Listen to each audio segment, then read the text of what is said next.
guys, this is Shaman Gary coming to you live from Cincinnati, Ohio, home of the music salon where great things happen. Hope everyone is doing awesome out there. I've been wanting to do this lesson for a while, man. Probably call it like hard rock or 80s metal or something.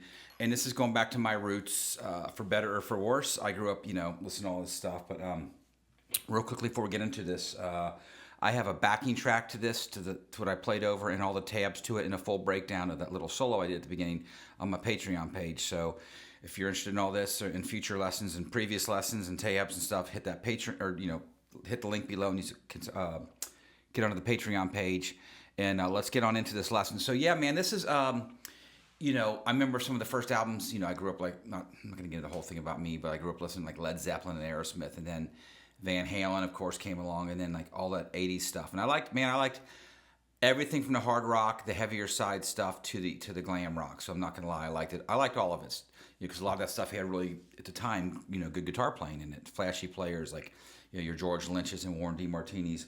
But I also was attracted to one of my early albums as a kid in junior high was Judas Priest. It was a Screaming for Vengeance with You Got Another Thing Coming, and Electric Eye, and Iron Maiden, all that stuff, man. I grew up listening to all that, and at one point in time I could play all that stuff note for note. I haven't played it in decades, but I still have a sweet spot in my heart, and it comes pretty natural as far as just like how to play over that. So this track today is real easy. It's a very typical, let's just look at the chords. If we just played regular cowboy chords, it'd be E minor, C, A minor, and B or B7. So to me, that stuff is really there's a lot of parallels between like a Latin sound.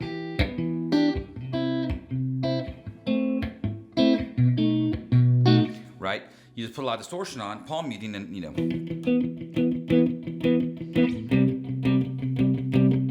and now it sounds more like hard rock or metal. So that's the sound. I'm not going to get into that. Real easy. 4 chords, a lot of the fast right hand stuff. Now, I want to talk about a lot of stuff today, but all that stuff, at the time I never knew any of this stuff. I just tried to learn it, and then that was it. I didn't know where it came from. I didn't know scales. I didn't know any of this stuff.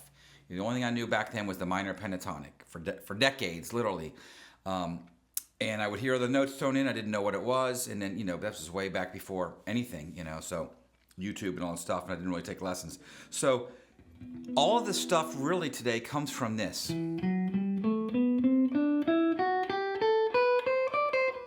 So that's your E natural minor, okay?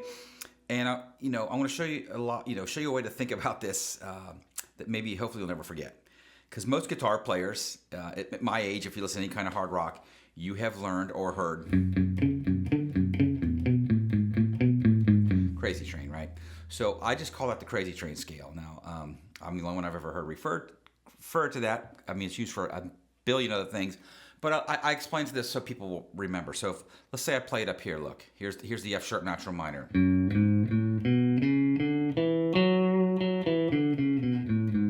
That's it,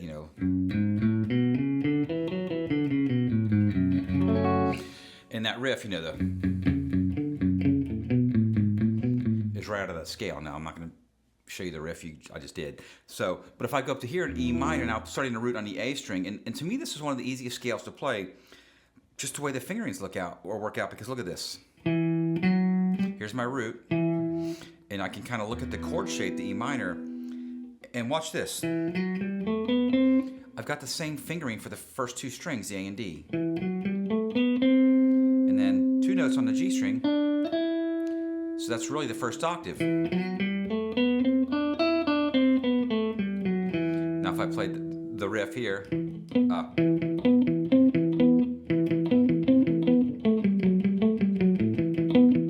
just practice that in different keys, But there's a million songs that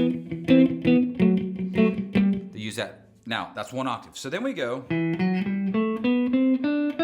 Now the next 2 strings, the fingerings are the same. Look. So very easy. Resolve it up there. So a lot of that work I'm doing comes from here. I'm going, so that little riff is just very typical of like a Maiden or Priest riff, So I'm doing this, and going.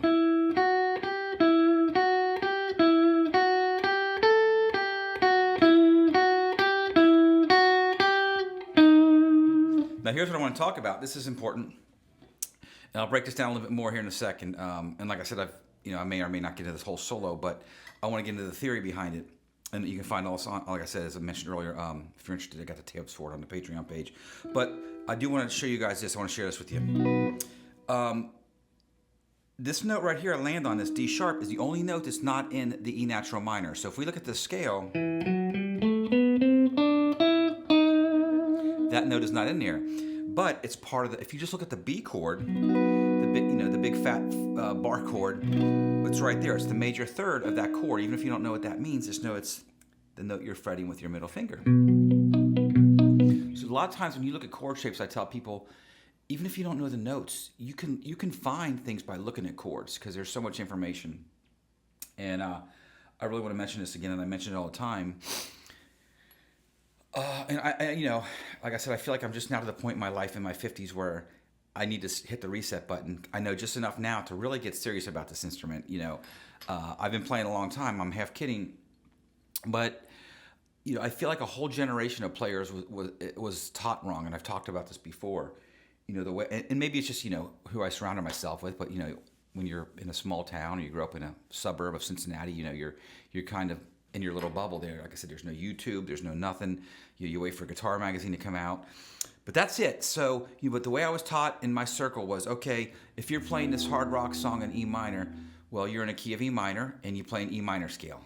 Now you're off to the races, kid. And that's not entirely wrong. I've talked about that before. It's not wrong. But, it's not really right either. Like, you need to see these chord changes, especially like when you get to a chord like this. If you really want to mark the end of that sentence and, really say something strong, you end with that note. That's what I did. So let me talk about that again. So I went variation right there. Now as soon as that B chord hits right here, I'm seeing it and I land on that, and that really marks the end of that sentence or that phrase. And to me, that's what it's all about. Now you don't have to do that. I could have hit another note and it would have been okay. But that's kind of what you need to do, like.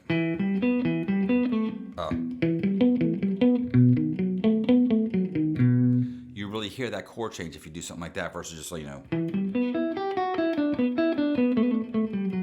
didn't hear anything change. So that was riff 1. And all I did is I took that up in octaves, okay? Then I went.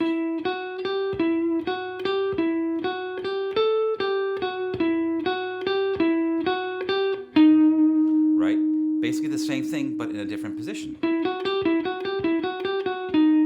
Then I took it up another octave. I went up here,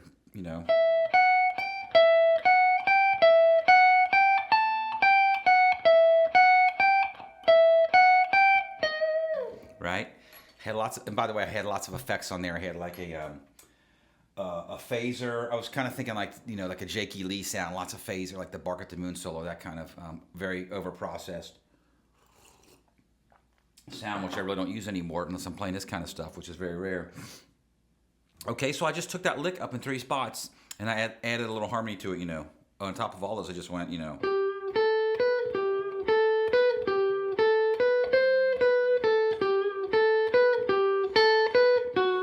So you put that on top of that. Okay, and then I went up here and I played like a little bluesy lick. And again, I'm thinking like, and I'm not comparing myself or anything like that. I'm just saying stuff I listen to. Like a Randy Rhoads riff. Like I was thinking like Mr. Crowley, like he plays that little, that epic soul at the end. And I don't know it, but like I know the sound, right? Right, it's just that blues lick. So he throws that blues, and he was, my God, go back and listen to one of the greatest, for this kind of style at the next level, Randy Rhoads was a master of creating these little melodies, and I'm not going to get into that, but like he would do all this these fast riffs, and then he would just play like a nice little tasty blues riff. So again, not comparing myself to Randy Rhoads whatsoever. I'm just saying I'm thinking of something he might play, and I'm stealing from it, right? So he played I played up the blue, a little blues lick, right up the scale I go, which everybody does that lick, and then just down the blues scale, look, it's all together.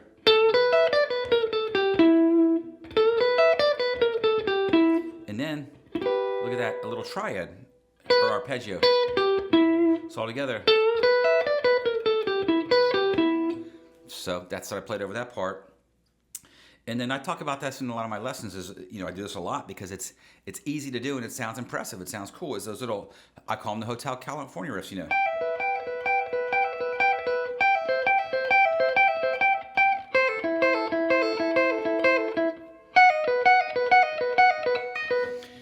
If you know the formula for this, it's easy and you will never not use them, okay? And again, I talk about all this stuff in my previous lessons, but I remember learning that end solo to Hotel California, just trying to memorize it. And I would, always fail, because I didn't see the pattern, I didn't see the chords.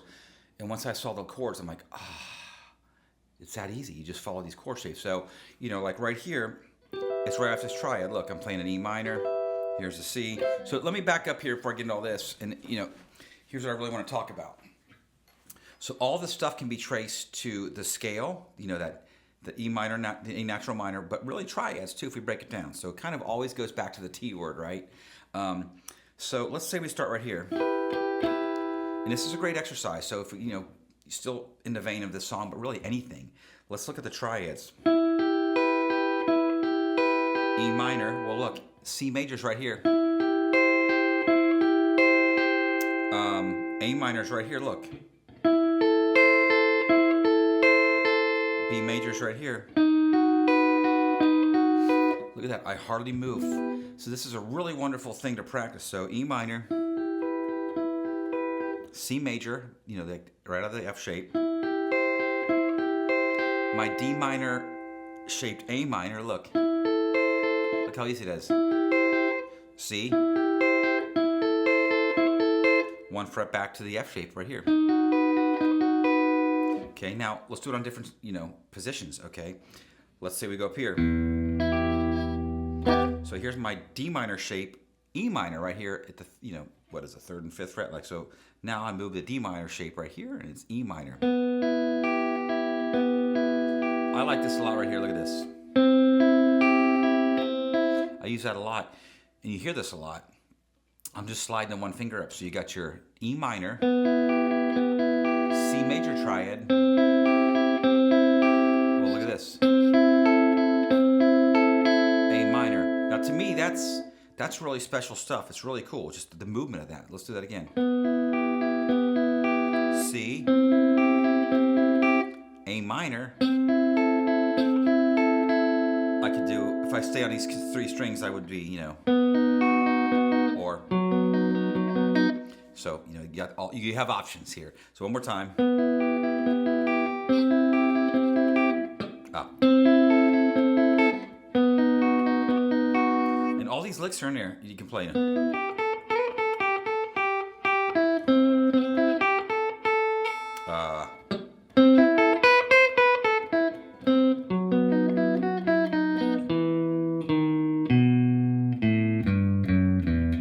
You can play all these little licks off the triads. Now, the next position I want to show you up here is where I was doing all those little kind of Hotel California-y riffs. So here's my E minor shape right here. Well, look at this. You're just moving to one note. So you can look at the shape. You can go, here's E minor. Think of that as a D shape. And sometimes I'll play the D shape just by adding my finger there. I'll go. Well, look, here's A minor. Look at this nice little easy move. D, or B.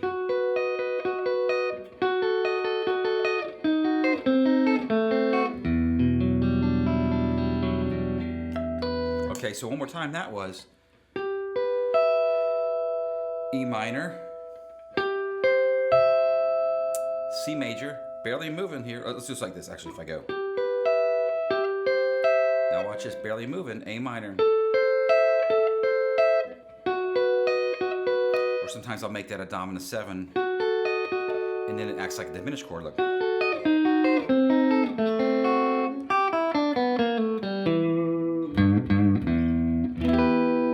So, it's not rocket science playing this stuff. And the more I learned about it, I learned it was pretty easy. So, I mean, some of the guys could play it really fast and great.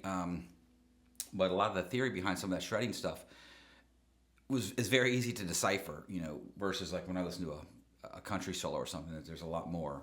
It's kind of the same thing, you're playing off chord shapes, but to me the metal stuff was pretty easy to decipher. You know, a lot of scales, and a lot of guys would play, you know, the scales real fast, and you know the verdicts on that, whether you like that or not, it's here nor there. It's just part of the genre.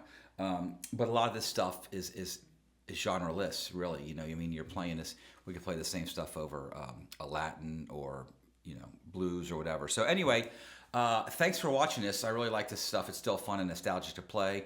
I don't do it a lot, but it is fun to kind of revisit it. And again, please hit the like and subscribe button. I greatly appreciate it. If you want the tabs and the full breakdown to this, go to my Patreon page, and you get a backing track. Thanks again. We'll see you next time.